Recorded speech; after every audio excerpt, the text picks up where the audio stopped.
자, 이제 5항 정보수필에 대한 대응책 첫 번째 민영화 보겠습니다. 민영화도 이제 의미 있는 주제고 중요하니까 지금 볼 경제 환경이 참 중요한 주제가 많아요.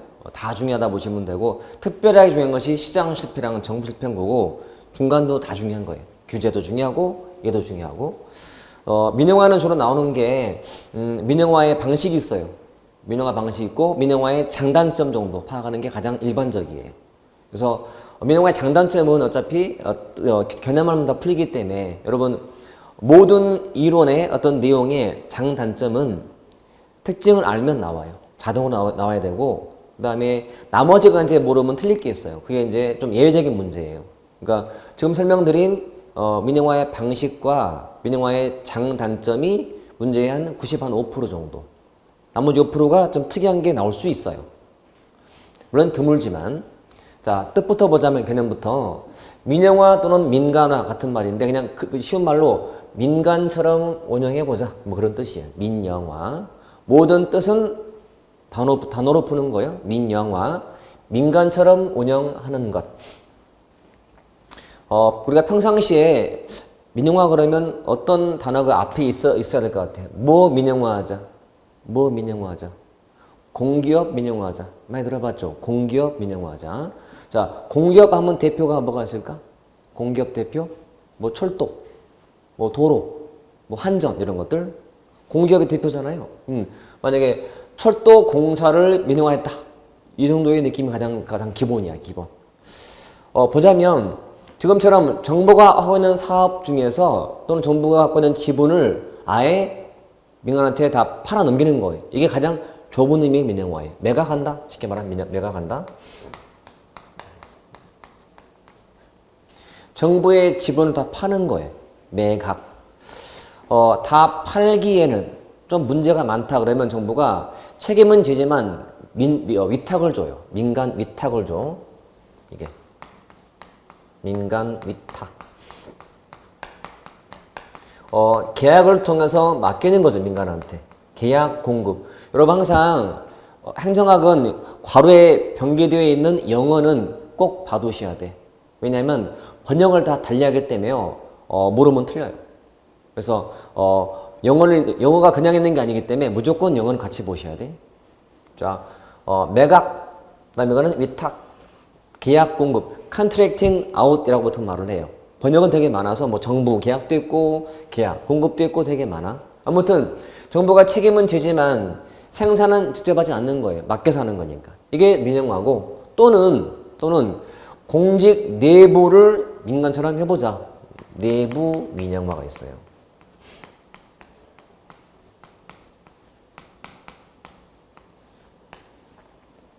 자, 내부를 민간처럼 운영하자 뜻이에요. 자, 공직 내부를 민간처럼 한다는 것은 공직 내부에다가 가격, 경쟁, 고객 이런 개념을 도입하자는 거예요. 정부 내부에다가 가격, 경쟁, 고객. 보통 가격이나 또는 경쟁 또는 고객이 민간 또는 시장을 하면 딱 떠오르는 단어거든. 도입하자는 거고 또는 외부로 주자. 외부 민영화.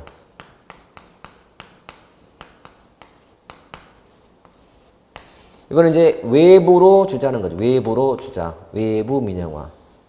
이게 일종의 매각이에요. 매각. 다른 말로 일체 이양하자는 뜻이에요. 정부가 하고 있는 사업을 다 줘버리자 이거야. 이게 외부로 주는 거. 외부로. 이렇게 보시면 돼. 자, 아무튼 굉장히 개념은 다양한데 적어도 민영화의 가장 기본은 주체가 누가 되는 거예요. 가장 기본은 민간이에요. 민간이. 됐죠? 또는 자, 우리가 정부를 부르는 말이 1섹터예요. 1섹터. 정부, 그다음에 민간 쪽이 2섹터예요. 국가를 이제 크게 나누면 정부 쪽이 있고 정부가 아닌 쪽이 있단 말이에요. 정부의 기능이 주는 만큼 그걸 누가 대신하게 돼? 민간이 하게 되죠. 따라서 여기 1에서부터 1호의 이동이 다 민영화라고 보시면 돼요. 그러니까 정부의 역할이 점점 줄면 그만큼 민간이 채우게 돼요. 이게 민영화라고 보시면 돼. 됐죠? 그러니까 감축하는 것도 민영화가 되는 거야. 민간이 채우는 거니까. 정부가 규제를 완화하는 것도 민영화예요. 왜냐면 정부가 규제를 푸는 만큼 민간이 하게 되는 거니까. 민영화 이렇게 보시면 돼요. 다 이게 민영화예요. 자, 이거 알면은 민영화의 장점, 단점은 금방 나오겠죠. 자, 예를 들어서 철도 또는 한국전력공원, 한전을 민영화했다. 그러면 뭐가 좋을까요? 일단 장점은 일단은 서비스의 질이 더 좋아질 거예요. 그죠? 우리 그 이용 요금은 더 올라갈 거예요. 단점. 정부가 하니까 그나마 가격을 좀 요금을 좀 규제해서라도 좀 낮게 받는 건데 민간한테 맡겨버리는 순간부터 철도 요금 올라갈 거고 그다음에 정부 요금 올라갈 거란 말이에요. 가격 상승, 그렇지? 또 행정의 계속성이 좀 업무에서 서비스 안정성이 좀 떨어질 거예요. 왜냐하면 민간은 사업하다가 돈 안 되면 접어. 민간은 정부는 책임을 맺고서 하더라도 민간은 안 하거든. 적자 보면 누가 하겠어? 안 하지. 서비스의 안정성이 좀 떨어지게 돼. 또 형평성도 좀 떨어지게 돼. 민간은 있는 자하고 없는 자를 차별을 막 하게 돼요. 다 이게 단점이 나올 거예요. 정부는 커져야 작아져요. 정부는 작아질 거고 이렇게. 다 장점이지. 이렇게 이런 식으로. 자, 이 말로 다 풀 수가 있다는 거예요. 자, 교재는 의의 개념과 뭐 유형의 막 내부, 외부 나오지만 그 말보다 이거는 제가 이제 일반 교재에 있는 거, 우리 수험서에 있는 거 그냥 해놓은 거고요. 대학 교재에 있는 거. 가장 쉽게 이 정도야. 굳이 개념을 뭐 정확히 묻지는 않거든? 이게 더 눈에 들어오는 개념이에요, 여러분. 이해가 잘 되기 때문에 이렇게 이해하시면 돼. 이게 민영화 개념이다. 그 다음에 민영화의 방식이 나와요. 방식. 민간 위탁, 보조금, 면허, 바우처, 자조, 자원봉사. 자, 6가지가 소위 말하는 빅6야. 빅6. 민영화 방식이 나올 때는요, 거의 다 이 6개 중에서 나와요. 거의 다. 99%는. 1%가 기타에 묶어놓은 게 나와요. 우리한테 필요한 것은 요거겠지, 일단. 자, 교재 볼 거예요, 일단. 민간 위탁 또는 계약, 영어로 contracting out 이라고 해요. 자, 개념을 보시면 제일 키워드가 뭐냐면 정부가 경쟁 입찰. 자, 경쟁 입찰 형광색 끊어올게요. 경쟁 입찰. 키워드야. 정부가 위탁을 맡길 때 어떻게 경쟁을 붙여요. 자, 이 사업 할 사람 와봐요. 경쟁을 붙여. 정부가 만약에 급식업체를, 여러분 급식을 정부가 이제 맡게 한단 말이야. 계약으로. 그때 급식업체를 모집하겠다라고 공개 모집하면 다 이게 이제 응모를 해요. 우리가 하겠다, 해보겠다, 하겠다 이렇게 막 응모할까지야. 경쟁 입찰이야. 그러면 만약에 정부가 급식을 직접 한다면 드는 비용이 예산이 만약에 10억이야. 1년에 10억. 근데 만약에 각 업체들이 정부한테 응모할 때는 이 금액보다도 높은 금액을 제시해요? 낮은 금액을 제시해요? 당연히 낮게 제시하겠지. 이 업체는 9억을 제시했어요. 신청할 때. 얘는 8억을, 7억을, 6억을. 그럼 누가 낙찰돼요? 낙찰. 그러면 정부는 얼마의 비용 절감이 되는 거예요? 4억 절감이 되는 거지. 이런 식으로. 이 6억은 그러면 누가 주는 거예요? 정부가 주는 거지. 자, 중요한 특징. 민간 위탁은 비용 부담자가 누구다? 정부다. 6억 주는 거예요. 그러면 이 업체는 받은 6억 중에서 남긴 만큼 이기겠지. 그렇죠? 이게 민간 위탁의 가장 기본 특징이에요. 자, 일단은 그 장점처럼 기업 간 경쟁 입찰, 그래서 뒤에 재정 부담을 줄일 수 있다. 그만큼 니은 민간의 전문성을 활용하는 거지. 왜냐하면 이 업체들은 다 전문 요식업체이기 때문에. 그죠? 단점은 딱 봐도 여러분 6억을 받았어. 남기는 게 이익이야. 그럼 어떤 폐해가 생겨요? 재료 식자재 같은 거 싼 거 쓰는 거야. 질 떨어지는 거지. 그러니까 너무 낮게 제시하는 것은 벌써 의심이 가는 거예요. 벌써 질 눈에 보기 뻔한 거지. 그렇지? 이런 문제. 질 저하 문제. 또 이런 계약 과정상에서 부정부패 또는 특혜 소지가 있어 없어요? 있지. 이게 위탁의 특징의 타입. 자, 제가 설명드린 것들은 우리 책에 있는 것보다도 더 이해하기 쉬운 거 설명드릴 거예요. 다 할 필요가 없어요. 왜냐면 더 나온다 해도 제가 설명하는 말로 푸는 것이지 책으로 푸는 거 아니거든. 다 할 필요가 없다는 얘기지. 그래서 이 말 보고 6가지가 구분이 되면 돼요. 구분이. 응? 그럼 다 풀 수 있다. 위탁. 끝. 우측에 보조금. 의 보시면 보조금 또는 현물, 형광색. 보조금, 현물로 주는 거예요. 보조금 할 때. 효용 보시면 내용에서 뒤에 기술이 좀 복잡할 경우 밑줄. 기술적으로 복잡한 경우에 적합하다. 내용은 어려운 게 없어요. 보조금 주는 거니까. 그러니까 돈 주는 거야, 돈. 또는 현물로 보조해 주거나 이렇게. 이 사업이 너무 기술이 복잡해. 그럼 정부가 직접 할 수가 없어. 그러면 민간에 맡기는 거지. 맡기면서 대신 보조금 주는 거예요. 이렇게. 네, 보조금 거지. 보조금. 그다음에 세 번째 면허. 자, 면허는 영어의 프랜차이즈를 번역하는 거예요. 자, 영어체 나올 때 갖다 프랜차이즈 그렇게. 내용상은 독점권 주는 거예요. 자, 프랜차이즈 번역할 때요. 면허 또는 인허가. 영어체 프랜차이즈 다 쓰는 말이고, 자, 교재 옆에다가 써놓으시면 돼. 이퀄한 다음에 써놓을게요. 독점 생산 판매권이라고 메모할게.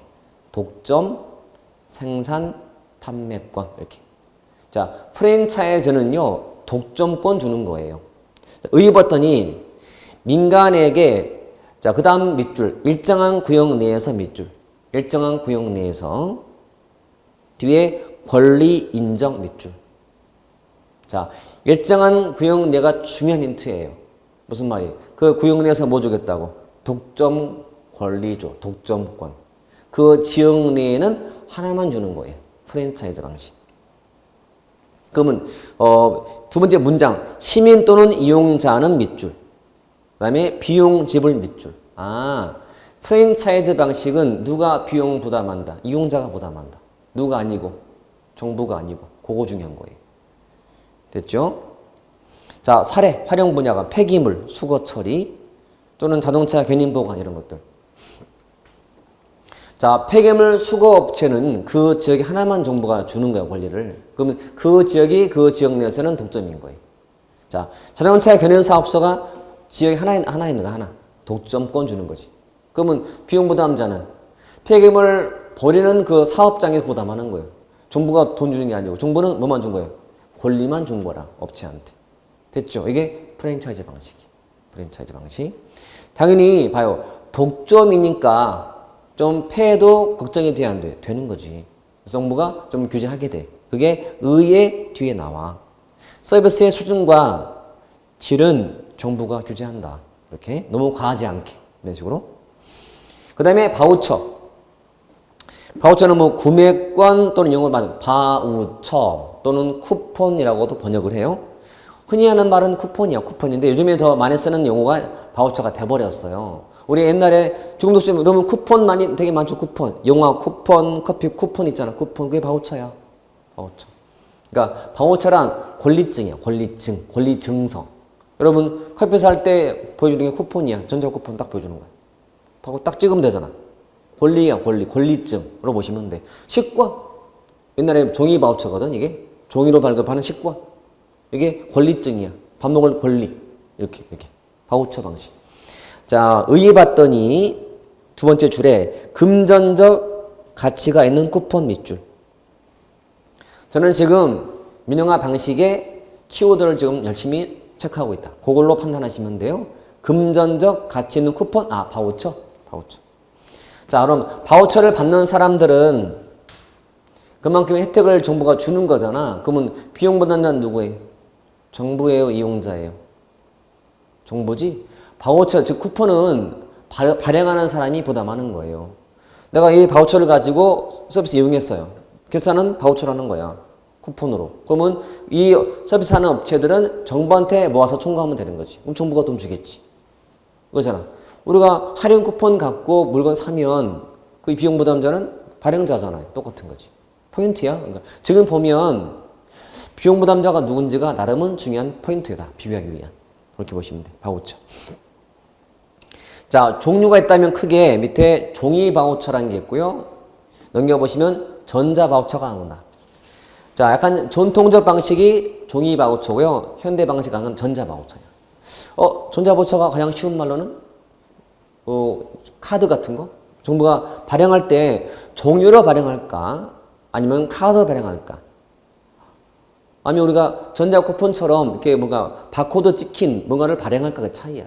그럼 질문. 종이 바우처하고 전자 바우처하고 뭐가 더 관리가 더 편할까요? 전자 바우처가 당연하지. 더 투명하죠. 느낌이 오죠? 종이 바우처는 딴 데 쓸 여지가 있어 없어요? 있어. 발행한 목적 말고 이걸 싸게 누구한테 팔아서 현금화 시킨 다음에 딴 데 쓸 여지가 있어. 이걸 서비스의 누출이라고 불러. 뒤에 나올 한계점에 나올 거야. 근데 전자 바우처는 이게 딱 목적이 딱 고정되어 있기도 하고 카드이기 때문에요. 결제하는 순간부터 전산 처리가 돼. 과정이 투명해지고 관리가 편한 거예요. 전자 바우처. 이렇게 보시면 돼. 그게 다야. 별거 없지, 바우처. 자조. 영어로 셀프-헬프. 스스로 도와요. 자, 여기 보시면 기억의 뒤쪽에 수혜자와 제공자가 같은 집단 밑줄. 수혜자, 혜택을 받는 자하고 서비스 제공자가 같아. 내가 나돕는 거예요. 자조, 스스로 도와요. 셀프-헬프. 됐죠? 사례했죠. 이웃이 이웃을 돕는. 서로 감시해 주는 거지. 이웃 감시 같은 거. 또는 주민들이 서로 순찰을 돌아요. 아파트 단지에 요일 정해서 사람들이 순찰을 돌아요. 그러면 내가 도는 날은 월요일이야. 나머지 화, 수, 목은 내가 안 돌아. 하지만 내가 나 돕는 격이지. 그치? 이게 자조 방식. 자조 방식. 6번에 자원봉사. 자원봉사. 여기 보시면 자, 생산 관련된 이제 현금 동그라미, 보상 동그라미. 내가 서비스에 한다고 들어간 현금은 보상 받아요. 하지만 그러니까 현금 동그라미, 보상 동그라미고 보수 세모 받지 않으면서 밑줄. 자, 자원봉사자들은 봉사했다라고 대가를 받아 안 받아? 안 받아. 자원봉사 무료 봉사야. 근데 봉사하느라고 들어간 현금은 정부가 대주는 거예요. 어머니들이 그 봉사단체에 가입해서 봉사를 다녀. 그래서 장애인 시설에 봉사를 다녀. 매주 뭐 수요일날 다녀. 그러면 갈 때 뭐 차를 대절해서 서로 가. 한 20명이 갔어. 갈 때 봉사 하루 종일 하니까 밥도 먹어야 되고 뭐 차비도 들고 해. 이건 정부가 줘 안 줘? 이건 줘. 근데 끝나고 나서 고생했다라고 대가는 없어. 이런 차이야. 이래죠. 봉사하느라고 들어간 현금은 보장해줘야 맞지. 그치? 내 돈 들이면 살 수는 없는 거잖아. 그치? 하지만 그 봉사 대가는 주지 않는 거지. 오케이. 개념으로 하시면. 자, 지금 설명드린 것들이 다 키워드였어요. 자, 내가 6가지는 그렇게 비교하시면 돼. 이렇게 돼 있다. 자, 경쟁 입찰. 기술이 복잡할 때 이세죠. 구역 내에서 뭐 준다고? 독점권. 금전적 가치 있는 쿠폰. 수혜자, 제공자 같은. 현금은 보상받지만 대가는 없는. 이런 식으로. 되죠? 그래서 가능하면 이렇게 활용하시면 돼요. 그리고 혹시 이제 이 영상 듣는 분들은 이게 이제 종합적인 내용이 나오면 화면 멈춰놓고 카메라에 담아서 자꾸 활용하시면 돼요. 그러면 볼 때마다 쌤이 수업 때 이런 말씀 하셨구나 라고 금방 감이 올 거예요. 이것도 이용하기 나름인 거니까. 그럼 핸드폰에 있는 그 기능을 활용하시되 저는 자꾸 카메라를 자꾸 강조하는 이유가 늘 갖고 다니기 때문에 그래요. 그래서 평상시에 제가 한번 그저께 운동하면서요 핸드폰을 두고 갔었어요. 일부러. 너무 편해. 왜냐하면 일단 여러분 평상시에 여러분의 생활 습관 한번 잘 상상해 보세요. 어떻게 하고 있는지. 어디 갈 때마다 항상 들고 다니는 폰. 들고만 가? 봐. 자꾸 보게 돼. 이게 놓으면 내가 해박이 돼. 그리고 이거 안 보면 다른 생각을 할 수밖에 없어. 그게 뭐냐? 공부했던 거 볼 수밖에 없어. 그러니까 정말 제 말 믿고 여러분 한번 핸드폰과 좀 이렇게 이별 좀 해보세요. 공부하러 나온 사람들은 아침에 나올 때 핸드폰 보지 말고 보더라도 들어있는 내용 보시라고. 그리고 공부하는 하루 종일 이 낮 동안은 보지 말고 집에 갈 때쯤에서 전화 왔나? 뭐 필요한 중요한 연락이 왔나? 보고 하면 돼. 이게 정말 중요한 부분 같아요, 여러분. 이게 별거 아닌 분들 완전 보여도 이거 하고 안 하고가 시간을 정말 많이 세이브해줘요. 하루에 1시간만 아껴도요. 한 달이면 30시간이고요. 그 다음에 여기 몇 그램, 몇백씩 쌓이는 거예요. 공부를 한 1시간 부족해서 아쉽고 2시간이 아쉬울 때가 와요. 1분이 아쉬울 때가 온단 말이에요. 지금부터 시간을 세이브해 가면 돼. 그게 중요한 거야. 그러니까 다른 건 시간 없다면서, 그러니까 공부할 시간 없다면서 게임할 시간은 있고요. 친구랑 잡담할 시간이 있는 것 같아. 아니야.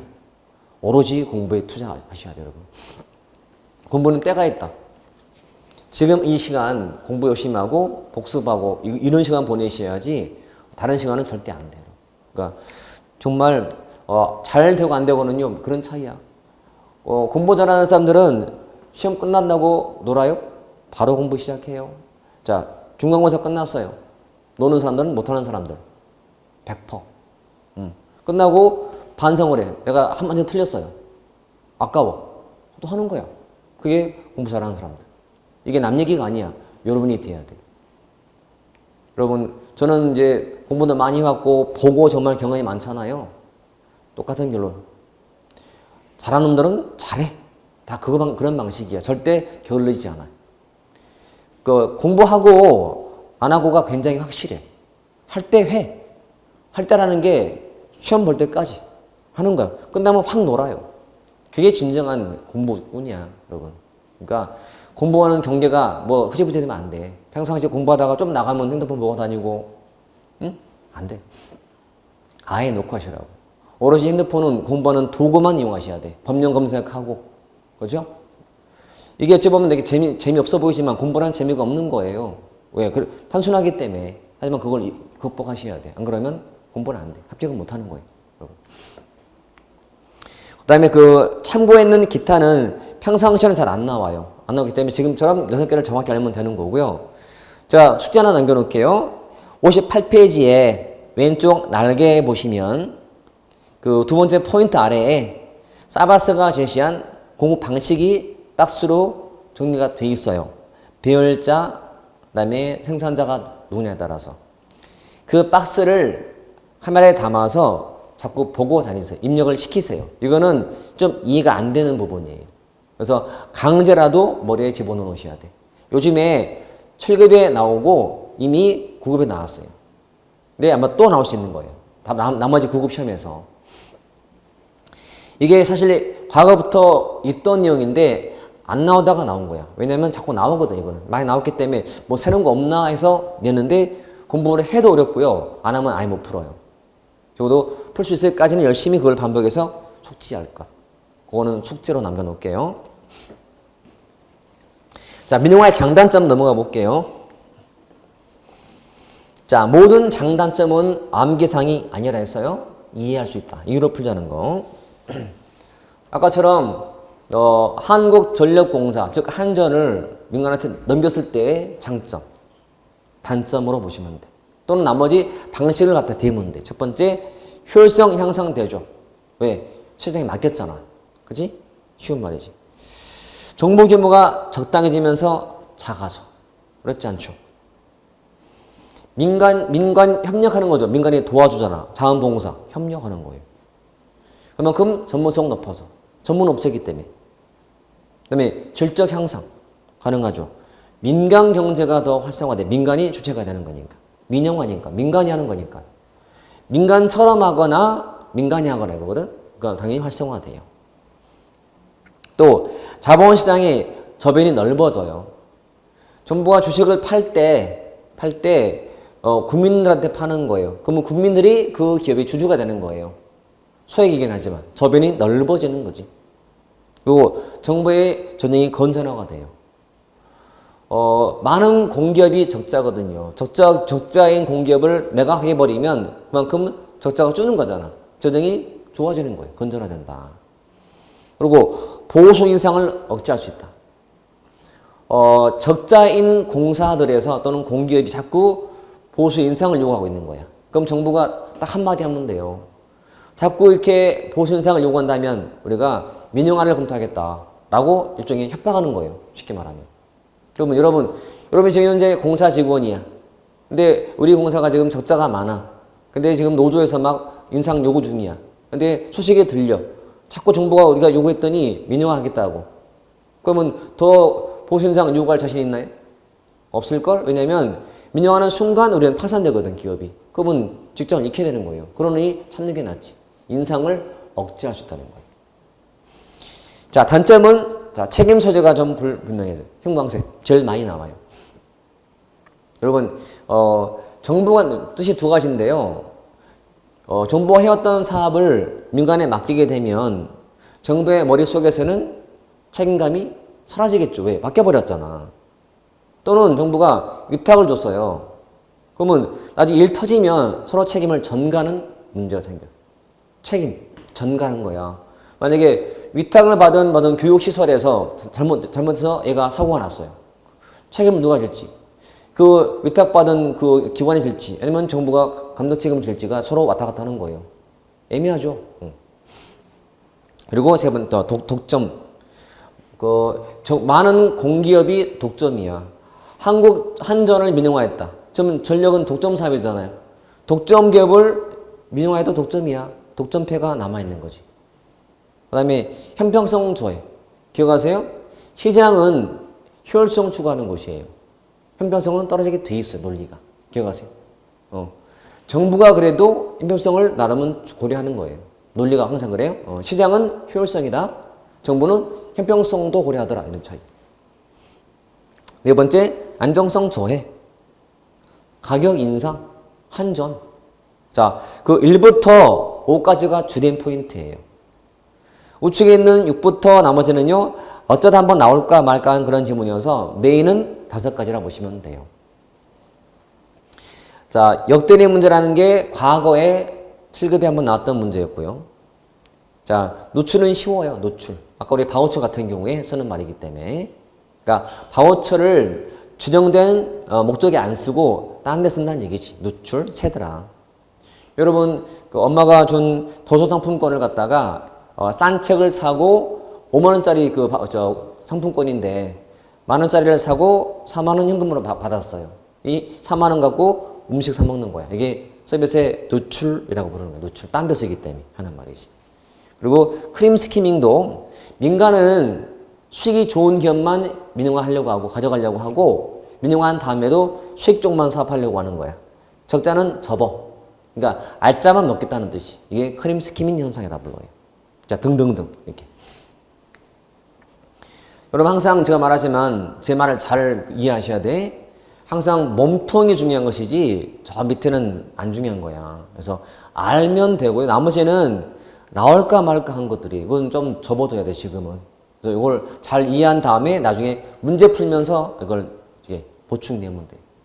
제가 첫 시간에 말씀드린 것처럼 가급적이면 지금 이 진도를 빼면서 꼭 병행할 것이 뭐다? 기출문제다. 기출 테마라는 교재를 이제 같이 놓고 푸시면 보완이 될 거예요. 문제라는 게 전범위를 대상으로 내기 때문에요. 지금 당장 안 배운 것들도 시험에 나와. 문제 보일 거예요. 하지만 시도 한번 해보세요. 공부가 재밌어지는 거예요. 그러니까 모른다 해서 못 푸는 것도 아니고요. 안다 해서 맞추는 것도 아니에요. 그러니까 아는 거 2개, 모르는 거 2개 고민해보는 거예요. 아는 거 제거하고 고민해서 답을 접근해 보세요. 그러니까 무조건 좀 잘 몰랐거나 틀렸거나 그런 거 무조건 체크. 또 반복하세요. 그것만 반복하시면 돼. 자, 지금 듣는 수업 내용 플러스 기출 테마를 내가 완벽히 했다. 나중에는 그것만 반복해도 충분해. 제가 처음에 뭐라 했어요? 쉽게 90점. 그게 지금도 똑같아. 그러니까 여러분 다른 거 별 필요가 없어요. 지금 수업 듣는 거 문제. 그럼 쉽게 90점 가능해. 90은 나쁜 점수가 절대 아니야. 좋은 점수이기 때문에. 저는 항상 편하게 저는 늘 강조해요. 제가 많이 물어보면 다 그래요. 제가 운동을 잘하게 보여 못하게 보여 여러분. 좀 서운하게도 못하게 보인다고 말을 해. 공부나 좀 하고 오면 운동 못하게 보이지만 아니야. 운동 좋아하기도 하고 좀 잘하는 편이에요. 운동성이 좀 뛰어난 편이야 제가. 그럼 저는 다 하거든. 웬만한 건 다. 그러면 운동할 때 저는 절대 힘들게 안 해요. 되게 편하게 하는 것 같은데 잘하는 거예요. 저는 기구 같은 거 별로 안 부려. 기본에 충실한 사람이에요 저는. 그래서 기본기만 잘해도 되게 볼 때는 별거 편하지도 않고 굉장히 편하게 치는데 잘 안 지고 항상 잘하고 막 그래요. 뭐든지 다. 이게 제가 원하는 바고 제가 지향하는 바예요. 그러니까 공부는 좀 편하게 갈 수 있는 방법이 있다. 그래서 제가 항상 제시한 것만 잘 실천하시면 돼. 자, 이렇게 해서 민영화의 이제 기본 내용 봤고요. 자, 넘겨보시면, 자, 참고의 제목이 뭐냐면, 감축관리예요. 감축관리. 자, 우리가 보고 있는 게 봐요. 정보 실패의 대응책이잖아요. 대응 방식이 첫 번째가 민영화라면, 또 한 가지가 감축관리인데, 사실은 요 감축관리에 포함된 것이 민영화예요. 줄이자는 거니까, 줄이자. 감축하자. 그러면 정보의 기능을 민간에 맡기는 것도 정부는 작아지는 거잖아요. 감축하는 거예요. 이 자체보다도요, 이 속에 들어있는 말 중에서 앞으로 쓸 게 들어있거든? 그래서 보는 거예요. 자, 개념 봤더니 역기능적이거나 불필요한 기능이나 조직을 정비 또는 종결하는 것이 감축관리예요. 자, 방법 봤더니 정책을 종결하고 뭐 끝내고 됐어요. 그 다음에 정부의 기능을 민간에 이양, 이게 민영화거든. 그 다음에 예산을 감축하고, 그리고 조직이나 정원을 정비하고, 규제를 완화하고, 절차를 간소화하고, 또 관리를 개선해서 효율성을 좀 제고하고, 기타의 사업 시행도 좀 보류하고, 다 이게 감축관리 방식이라서 어려운 게 없잖아요. 근데 다 쉬운데 그 중에서 예산 감축,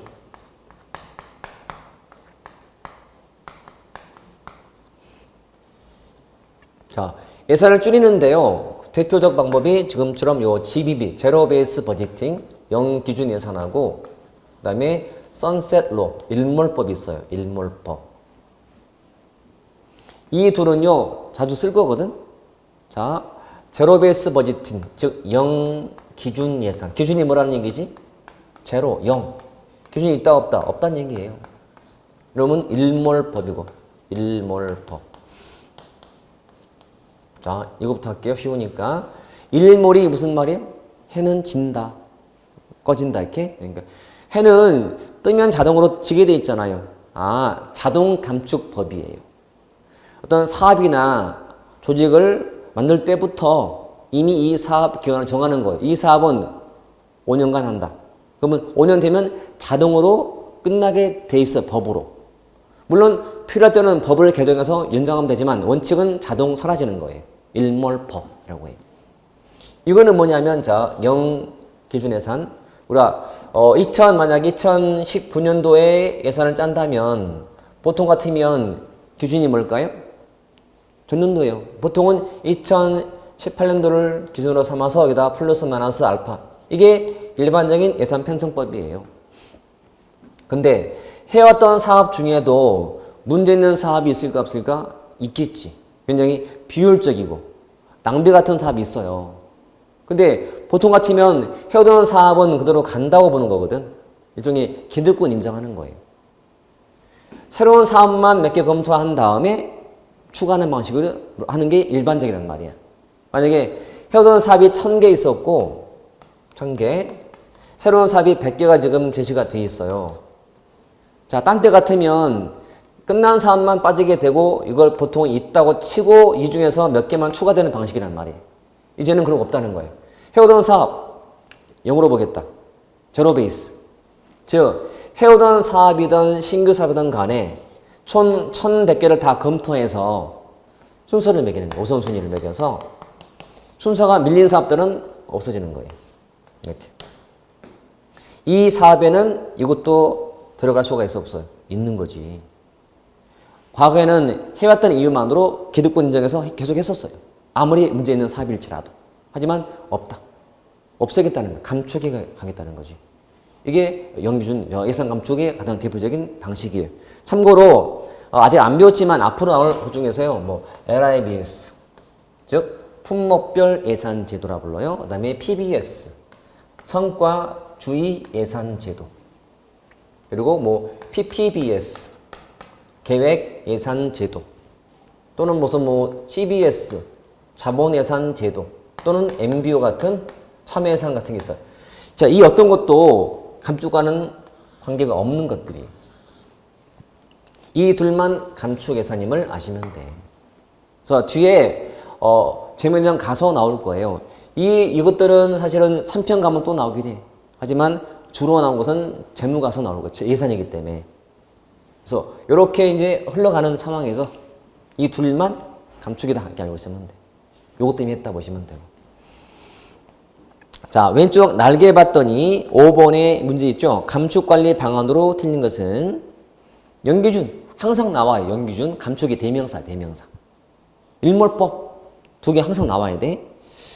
근데 3. 위원회 설치가 감축인가요? 말이 안 되잖아요. 어떻게 설치가 어떻게 감축이야? 위원회를 줄이는 게 감축이 답이 3번이죠. 정책 종결 이런 식으로. 자, 문제가 어려운 게 없어요. 그냥 무난한 거야. 그래서 틀리면 안 되는 파트예요. 됐죠? 자, 밑에 예제 10번 보시면 자, 민영화 옳지 않은 거. 1. 민영화는 서비스의 질 개선, 전문 기술과 지식 활용에 장점이 있지만 책임성 약화, 형평성 저해 문제가 수반된다. 맞죠? 저는 이 문제다가 1번 지문에 장점과 단점을 지금 언급해 놓은 거예요. 그러면 복습하실 때 이것만 끝이 아니고 꼭 한 번쯤 가서 복습하라는 얘기거든. 1번 맞는 지문. 2번에 계약 방식. 또 번역을 어떻게 한다고? 뭐 민간 위탁, 계약 또는 정부 계약, 계약 공급 참 다양해요. 키워드가 뭐였더라? 경쟁 입찰. 자, 경쟁을 시켜서 결정하니까 정부의 재정 부담이 줄었지. 왜? 최저가 제시업체한테 줬기 때문에. 그렇죠? 맞는 말이고. 면허 방식, 프랜차이즈였죠. 의미는 독점권 주는 거였어요. 자, 독점권이야. 그러면 서비스의 수혜자의 선택 범위가 넓어져서 시장 효율성을 제고하기 위한 목적으로 활용된다? 그러면 수혜자, 혜택받는 사람의 선택 범위가 넓어지나요? 독점인데? 이미 틀린 것 같은데? 이거는 바우처 내용이야. 바우처가 뭐라 했죠? 쿠폰을 주는 거거든? 금전은 같이 쿠폰? 쿠폰을 받은 사람은 선택권이 있어 없어요? 있지. 내가 어디 가서 이용할지는 내 맘이잖아. 정부가 검진권을 발행했어요. 검진 받으라고. 그러면 병원은 내가 선택을 할 수가 있는 거예요. 그리고 누가 보더라도 독점인데 선택의 여지가 없는 거지. 어떻게 넓어질 수 있나요? 이렇게 푸는 거예요. 그러니까 그런 지문을 내가 받건 안 받던 간에 내가 뜻 안다면 머리에 그려지는 거예요. 독점인데 무슨 선택이야. 말이 안 되지. 답 가는 거예요. 자, 3을 혹시 몰라서 이 뭐지 하더라도 4번 봤더니 자조 방식은 수혜자와 제공자가 같았죠. 정확히 됐네. 이렇게. 그럼 답은 3은 남아있네. 그렇게 보시면 돼요. 됐죠? 자, 민영화 이렇게 앞에 민영화의 방식, 의, 그 다음에 방식, 장단점이 일단 대세. 나머지가 애매한 것들이 있어요. 그게 이제 방식의 나머지, 그리고 우리 한계의 나머지, 그리고 제가 숙제로 준 날개 있던 사바스가 분류한 방식. 그게 나머지야. 그래서 거의 다 95%가 이거니까 잘 이해하시면 다 풀 수 있더라 이거지. 가급적 여러분 책에 나와 있는 제가 말했지만 그 날개 쪽에 있는 뭐 OX라든지 또는 문제를 풀어보시고요. 해설은 없으니까 정답만 표시되어 있잖아요. 그러면 풀어본 다음에 이거 안 된다는 것들은 뭐 질문 남기시고 아니면 책 찾아서 한번 먼저 책 찾아 고민하고 해준 거예요. 책에서 최대한 해결책 찾아본 다음에 답은 알겠는데 나머지 질문이 어렵네? 질문하시라는 거지. 그렇게 해서 자꾸 알아가시면 돼요. 그리고 제가 저도 마찬가지로 공부할 때 욕심이 생겨서요. 이 책도 사고 저 책도 자꾸 뭘 사요. 그러지 말 것. 절대로. 여러분 시중에는 저도 물론 있어요. 책이. 요약된 책이 있어요. 요약된 책은 본인이 만들지 않으면 도움이 안 돼. 꼭 명심하셔야 돼요. 저도 책을 내다가 저는 일부러 안 냈어요. 왜냐하면 너무 요약된 책을 내다 보니까 수험생한테 피해를 주는 것 같아. 사람의 마음이라는 것이 좀 간사해서 얇게 하고 싶어 공부를. 그러니까 얇은 책이 시중에 있어요. 근데 그거는 정말 압축된 내용들이야. 사고를 못하게 만들어요. 완성된 지문, 문장으로 된 거 있지? 다로 끝나는 것들. 아니면 문제 풀어야 돼요, 여러분. 그래서 내가 5단 노트를 만들거나 하는 도움이 돼. 근데 내가 안 만들고 수익이 남아있는 유학서는 절대 보지 마세요. 응? 내가 복습하는 과정에서 제가 드린 자료, 아마 제가 드린 그 자료가 아마 계속 올라갈 거예요. 그게 제가 썼던 방식인 거야. 그렇지? 그건 괜찮아. 왜? 내용이 연장이니까. 하지만 나머지는 할 필요가 없다는 거지. 됐죠? 자, 지금 봤던 큰 단원이 경제 환경이었죠. 그러면 간단하게 한번 정리해 볼게요. 어떻게 되어 있었는지. 일단은 환경인데 처음 봤던 환경이 뭐였어요? 정치적 환경. 그 다음이 법적 환경. 그렇죠? 그 다음이 경제. 이 다음이 문화고. 그렇죠? 이 다음이 문화일 거고 그 다음은 사회일 거예요. 오케이? 이럴 때, 자, 요 경제 환경에 또 뭐가 있었냐면 첫 번째가 시장 실패 있었죠. 실패의 개념 그리고 실패의 원인과 정부의 대응 방식 그려졌죠? 박스 있는 거. 그 실패에 대한 대응의 가장 대표가 뭐라고? 정부 규제했던 거. 정부 규제. 자, 내용이 꽤 많았던 것 같은데 규제의 유형, 수단별로, 그러니까 앞에 뭐 경제 규제, 사회 규제 기억나죠? 그 다음에 직접 규제, 간접 규제. 그리고 수단 규제냐 아니면 성과 규제냐 아니면 과정 규제냐 또는 네거티브냐 포지티브냐 이렇게 규제의 유형 플러스 거기다 윌슨의 정치 이론 박스 있던 거 네 가지 정치 이론 형태 구분 사례 그다음에 특징 이렇게 그리고 정부 규제 기본법에 있는 법의 기본 내용들 그리고 여러 가지 막 규제의 역설, 규제의 피라미드, 개혁의 단계 다 필요한 내용이라 했죠. 다 필요한. 내용이 꽤 많네. 그렇지? 이도 별 3개였고요. 다 별 3개짜리. 별 3개, 별 3개.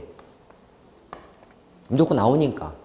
그리고 중간에 공공 서비스의 유형을 봤어요. 또 뭐가 떠올라요? 박스가 떠오르나요? 사적제, 공공제, 공유제, 요금제. 사례들, 정부가 왜 개입이 필요한지, 이렇게. 그 다음에 정부 실패. 정부의 개입이 오히려 시장을 더 악화시킬 때 한 말 실패. 박스 있던 거, 실패의 유형과 또는 원인과 대응책 3가지. 박스 있는 거. 그렇지? 그리고 과소, 가다, 공급 추가로 봤던 거. 우리 학자가 기억나야 돼. GM대우, 그 다음에 밑에 이쪽은 피코 와이즈만하고 그 다음에 보몰병. 대체 효과, 전이 효과. 위치가 전환됐어요. 위치 전환. 대체했다는 말. 그거만 풀어주면 돼. 실패에 대해서도 별 3개짜리.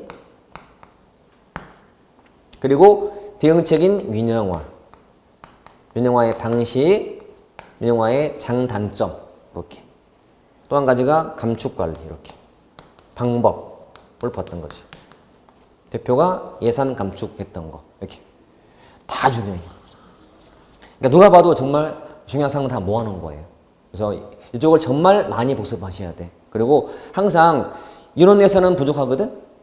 뭐가 필요해요? 문제 풀어봐야 돼. 문제 풀어서 보완하시면 돼. 그러면 완벽해. 왜냐면 그 문제에는 지금 좀 덜 본 것도 포함됐거든? 그건 뭐 보시면 돼요. 더 보지 말고 정말 절만. 이거는 기본서기 때문에 나름은 다 써놨어요. 내용이 많아서 다 할 필요도 없지만 이거는 참고용으로 보시면 돼요.